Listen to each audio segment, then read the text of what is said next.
So this is my Honda CBF 125 and I'm going to take this apart. Reason is, over here you can see my frame for another bike that I'm rebuilding and I need a load of parts. So the answer is this bike. So it's not in the best condition. It's actually registered in Poland. So you can see here it's got the documentation for it, for any of you guys who are suspicious of me stripping this bike. But yeah, here it is. This is a very easy bike to strip. So all I've had to do is take out one screw here. The panel is smashed up on this side, so no problem there. Two bolts here have come off and I've disconnected the wires here, and then this whole thing should just lift off. So let's have a go at that. Yeah, so that whole thing will just lift off, and there you go. So you just put that to one side, and I will obviously have to take that apart afterwards. So here we are. So we get to the front. These forks don't look very good, so I'm gonna have to see about whether or not these are usable.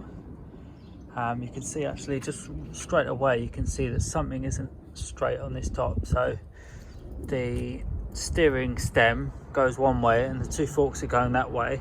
I think it's probably this top yoke is a bit bent and twisted up because this bike was had attempted theft by kids. Well, actually the guy said on camera you saw it was stolen 3 times. So I'm going to have to try and figure out about these forks because I need these for my other bike.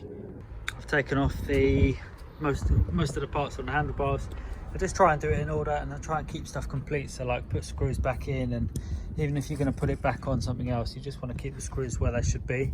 I'm just going to take this front brake off. So you just need to do these 2 bolts here, one holding on the hose, one there, and I'm going to use this complete front brake on the other bike because it's in good working condition and the other one was not.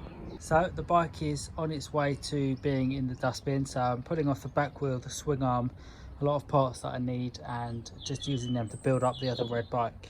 So I'm just working on the rear end of this bike and looking at this chain. You always just want to test, just see, does it move like that? And if it does, it is fit for the scrapyard. So this chain is no good, so there's no point taking time with it. I'm just going to do it the easy way and cut this thing off with my angle grinder, and I'll spare your ears. Okay, so I've got that back end off, and this job is starting to take a bit too long for me. I've been at it a few hours now and it's just getting too long. So I'm just going to speed up. I was going to do it all perfectly, but I'm not going to bother anymore. I'm going to just clean this thing, this whole setup as is, and I'm just going to plug that whole thing as is into the new bike. I'll probably have to change the sprocket a bit later on, but at least the bike will be together and working and looking good. So I'm not going to bother painting the swing arm and stuff. I'm just going to get that whole rear end right there in there. That's my next job. Here's the spare frame. I've taken off all the parts I wanted for the build, and that would just be a case of stripping this down. I'll keep the engine and all the other parts for my, for my spare store, and the frame I'll probably just throw out in the scrap metal.